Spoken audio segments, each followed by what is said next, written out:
Você sabe o quão assustador é o folclore brasileiro? Existem várias lendas, desde as mais tranquilas até as mais assustadoras. E eu já contei aqui no canal várias lendas, e agora resolvi juntar todas em um vídeo só. Mas eu não vou contar apenas algumas lendas normais, eu vou trazer as mais assustadoras que existem no folclore brasileiro. Então eu vou começar das lendas mais tranquilas até as mais assustadoras. Então se prepare que vai ter muito bicho aqui, muita coisa sobrenatural. E sem enrolar, já vamos direto pro conteúdo. Boto cor-de-rosa. O boto cor-de-rosa, muito conhecido na Amazônia, é uma lenda que retrata um boto que simplesmente se transforma em homem. Um homem elegante, charmoso, sedutor e misterioso. Mas essa lenda não para por aí, porque segundo as suas lendas ele vai a festas, seduz algumas mulheres e tem relações com ela, e ainda as engravida. E após ele retornar ao rio, ele simplesmente some para sempre. E alguns habitantes da região ali da Amazônia diz que não é apenas uma lenda, é que ele existe de verdade. Curupira. Curupira, muito conhecido como o protetor da floresta, tem várias versões, e uma das suas versões é o lado sombrio do Curupira. E com o seu lado sombrio, existe relatos de que se entrar na floresta sem a sua permissão, ele simplesmente pode atacar até matar quem entrar na floresta. E conta-se que a sua aparência é de um menino com cabelo de fogo ou vermelhos, e com os pés virados para trás, porque esse daí já é o normal, né, da lenda do Curupira. E é justamente por causa desse detalhe que ele entra na mente dos caçadores, por causa dos seus pés invertidos. Mas o que acontece, né? Ele simplesmente confunde a cabeça dos caçadores, o que leva eles a se perderem na floresta. Isso acaba causando que acaba matando os caçadores de sede ou de fome.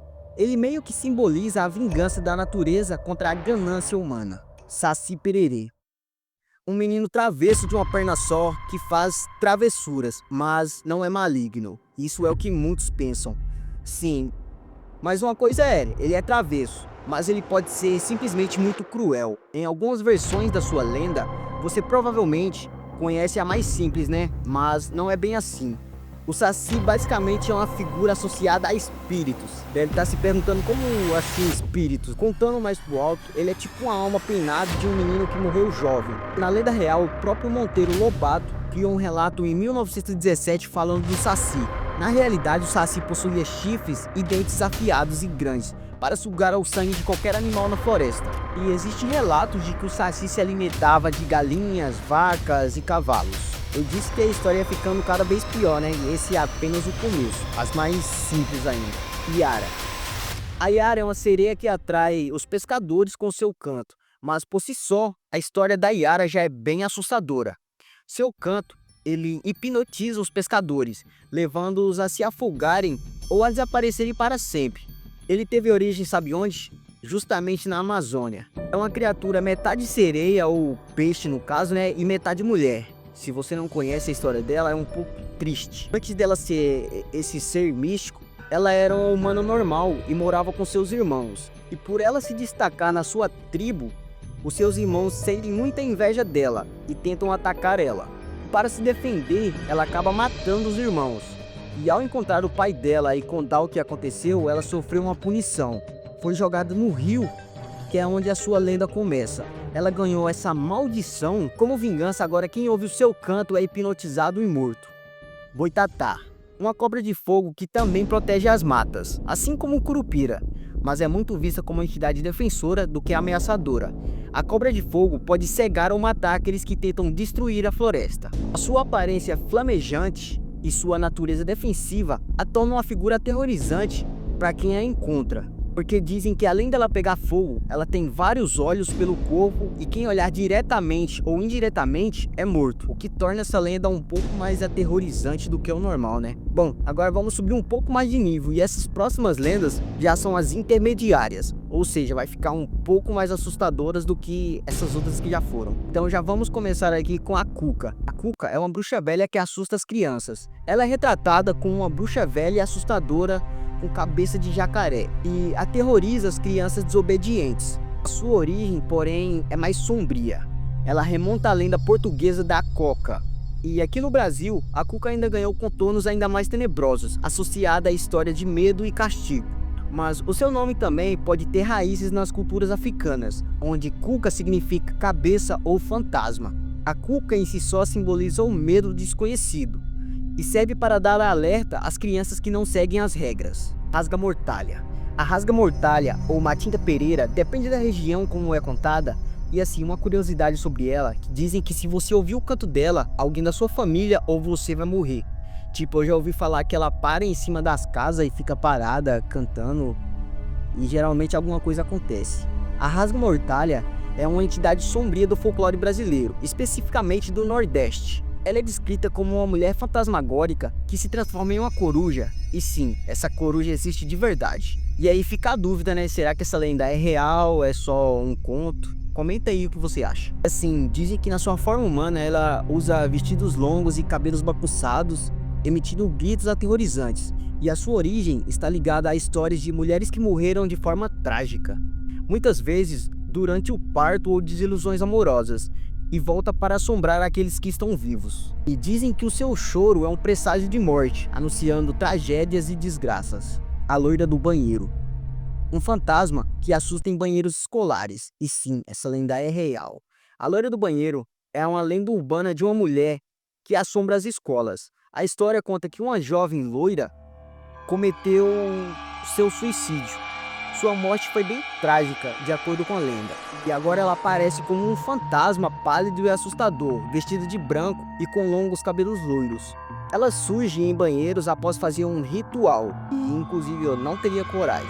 Após esse ritual, a pessoa vê uma figura assustadora.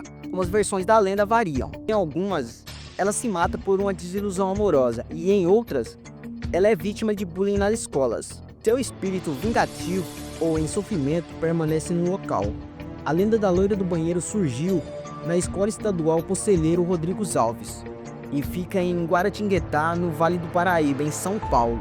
E tudo isso aconteceu em 1981 e o seu nome real era Maria Augusta. Chupa-cabra.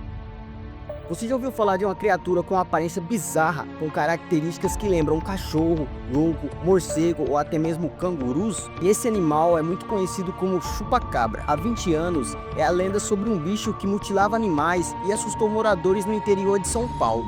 Existe uma teoria mais plausível para os donos das propriedades rurais, e essa teoria era usada para explicar as mortes dos animais. E assim, supostamente era a existência do chupa-cabra, conforme as reportagens da época.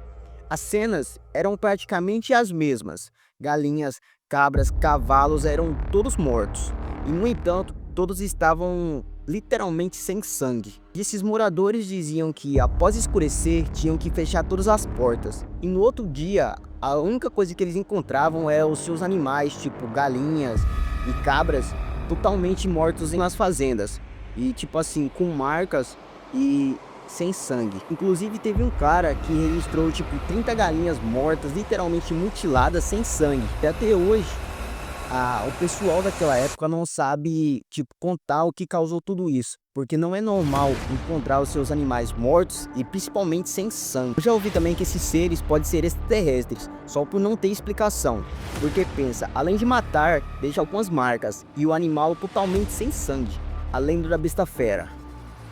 Uma criatura misteriosa que assusta os viajantes, mas sem muitos detalhes específicos.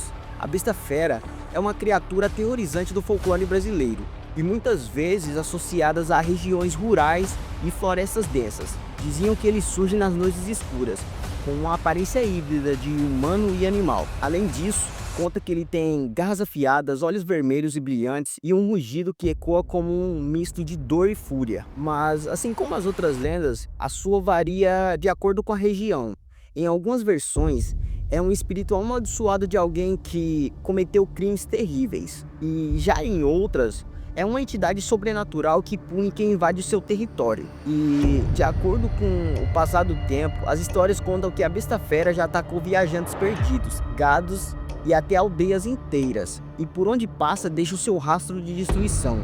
Alguns ligam essa lenda a antigas maldições indígenas ou pactos feitos com o próprio diabo. E chegamos na parte 3, onde vai ter as lendas mais assustadoras. Então deixa o seu like para o YouTube entender que o vídeo está bom e recomendar para mais pessoas, beleza? Mula sem cabeça. A mula sem cabeça é uma das lendas mais sombrias do folclore brasileiro. Mas quem será que ela é de fato? Dizem que nas noites de lua cheia, uma mulher amaldiçoada se transforma em uma mula enorme e furiosa, que galopa pelas estradas, sem cabeça e o seu corpo envolto de chamas. Mas como essa mulher se transforma nessa criatura? o que causou essa maldição? Então, de acordo com essa lenda, é uma mulher que se envolve com o padre ou comete um pecado sexual grave e é amaldiçoada. E você, o que acha que teria levado alguém a ter essa punição? Será que a mula sem cabeça realmente foi uma mulher de moral duvidosa ou há algo mais por trás de sua história? Por relatos, dizem que ela grita de dor e é um grito terrível que ecoa por toda a noite em cidade. Qualquer um que ouça pode ser condenado à morte, mas por que ela grita? E quem são essas vítimas? Há quem diga que ela persegue aqueles que praticam maldades. Não compensa. Lobisomem. Você provavelmente conhece a lenda do lobisomem, que é uma das mais aterrorizantes do folclore brasileiro. E essa lenda conta a história de um homem amaldiçoado que em noites de lua cheia se transforma em uma besta sedenta por sangue. Mas o que realmente causa essa transformação? Dizem que a maldição recai sobre alguém que comete um pecado grave, ou quem é filho de uma mulher que já teve 7 filhos homens ou mulheres. Algo assim, tipo assim, eu acho que é 6 mulheres e o próximo acaba se transformando. E será isso verdade? Ou será que o lobisomem é alguém que sofre uma transformação genética rara? Um ponto de curiosidade, essa lenda do lobisomem, se não me engano, aparece até na Bíblia, de um cara chamado Nabucodonosor, algo assim, que ele era um rei e foi amaldiçoado. Bom, eu não sei se é verdade, mas se alguém souber, comenta aí. Existem muitos e muitos relatos de pessoas com lobisomens, que daria um vídeo inteiro e interessante. Tanto pelos relatos, também porque existe variedade de lobisomens, transformações e tudo mais. O Wendigo. O Wendigo é uma criatura canibal associada ao frio e à fome, e poucos conhecem. Mas sabe o que é mais assustador dessa lenda? Um monstro ou a fome que há em nós? Bom, calma que eu vou explicar. Na florestas geladas do norte, uma maldição ancestral espreita, o Wendigo. E de acordo com essa lenda, dizem que ele já foi humano, mas em meio à neve e à fome extrema, comeu carne humana. E agora nunca mais para de comer. E como ele se transforma, né? A cada mordida, sua pele descama, seus olhos brilham como brasas, e o desejo por carne vira uma chama que nunca se apaga. Mas será que essa transformação é física ou é um reflexo da ganância humana? E uma questão fica, né? Será que ele existe mesmo? Caçadores juram ter ouvido uivos sobrenaturais. Cientistas culpam alucinações pelo frio. E você, acreditaria se visse pegadas gigantes na neve? Pisadeira. A pisadeira é uma velha que pisa no peito enquanto as pessoas dormem, causando paralisia do sono. Eu não sei vocês, mas eu já tive muito paralisia do sono e é assustador. Então vamos começar com uma pergunta como: quem é ela? Ela é uma mulher alta, esquelética, de cabelos negros cobrindo os olhos. E a sua especialidade é invadir as casas de madrugada, sentar no peito das vítimas e sufocar até o último suspiro. Mas será que ela é um fantasma ou é um medo que habita na subconsciência? Fica a dúvida aí, né? E de acordo com a sua lenda, por que ela aparece? Dizem que ela escolhe quem dorme de barriga para cima ou com o estômago cheio, mas a ciência tem outra explicação, que no caso é a paralisia do sono. Seu cérebro acorda, mas o corpo não. Mas pensa, o que é pior? Um monstro real ou um terror psicológico? Que tipo assim, você acaba criando isso. Mas de acordo com a lenda, tem como sobreviver? Segundo lendas, gritar o nome de São Jorge ou cuspir, isso acaba afastando ela. Mas e se você não conseguir se mover como na paralisia do sono? Você enfrentaria o invisível ou se renderia ao pânico? E agora chegou uma das lendas que eu acho mais aterrorizante, que é a lenda do corpo seco. Agora, essa lenda pra mim é uma das mais assustadoras, em disparado, tanto pelo sobrenatural e também pela sua história. A lenda do corpo seco é muito sombria. Nas cidades isoladas, há uma história que circula entre os antigos, a lenda do corpo seco. Mas o que exatamente é o corpo seco? É um espectro ou uma criatura amaldiçoada que caminha em busca de vingança? Mas há variações da sua lenda. Uma delas conta que, durante um período de seca extrema, um homem foi deixado para morrer nas matas por um grupo de pessoas que o consideravam esse cara uma pessoa ruim, maldito no caso, né? E ele finalmente sucumbiu à fome e à sede. Seu corpo secou de tal forma que parecia desidratar até a alma. Aí acaba que o corpo seco não descansou em paz. E ao contrário do que muitos pensavam, ele voltou à vida. Ele percorreu as matas buscando as almas daqueles que o condenaram. E outra lenda muito conhecida dele é que existia um homem muito mau, que queria sair para uma festa com seu cavalo, mas a sua mãe não queria deixar. Então ela acabou tirando a sela do cavalo para ele não ir. E esse homem era uma pessoa tão ruim, mas tão ruim, que colocou a sela em sua própria mãe e acabou montando nela. E se para pra pensar, isso é maldade demais. Então, por causa disso, ele foi amaldiçoado, e quando morreu, nem o céu nem o inferno quis a sua alma, e nem mesmo a terra, que acabou o expulsando. Desde então ele vaga sem rumo e assustando as pessoas. Eu falei que essa lenda não é coisa boa. Falando que não é coisa boa, a próxima lenda é o Diabo da Garrafa, uma entidade maligna presa em uma garrafa que concede desejos em troca de almas. Aí uma pergunta: o que você faria por um desejo? Imagine encontrar uma garrafa na praia e dentro dela o próprio... ele te oferece qualquer desejo, mas o preço é a sua alma. Dizem que ele é um ser de olhos penetrantes e um sorriso cruel, preso por magia negra em uma garrafa, mas quando libertado, ele concede qualquer desejo, mas cobraria juros. E aí, o que você arriscaria? Mas por que ele é tão perigoso? Ele não quer riqueza ou poder, ele quer a sua essência, a sua liberdade e a sua alma. E o pior, ninguém nunca escapa do pacto, nem com rezas, nem com truques. Mas então, como se livrar dele? Dizem que devolver a garrafa ao mar, mas será que ele iria te deixar ir tão fácil? Fica a dúvida aí, né? E assim, existe muito mais lendas, como o Barba Ruiva, o Cavaleiro da Noite, a Dama de Branco, o Bicho Papão, a Bruxa de Blair, o Espantalho Maldito e muitas outras. Isso porque o folclore em geral é muito amplo e rico em histórias e lendas, e eu contei um pouco de cada um aqui pra vocês. Comenta aí o que você achou e não esqueça de curtir e mandar para um amigo, beleza? E até a próxima!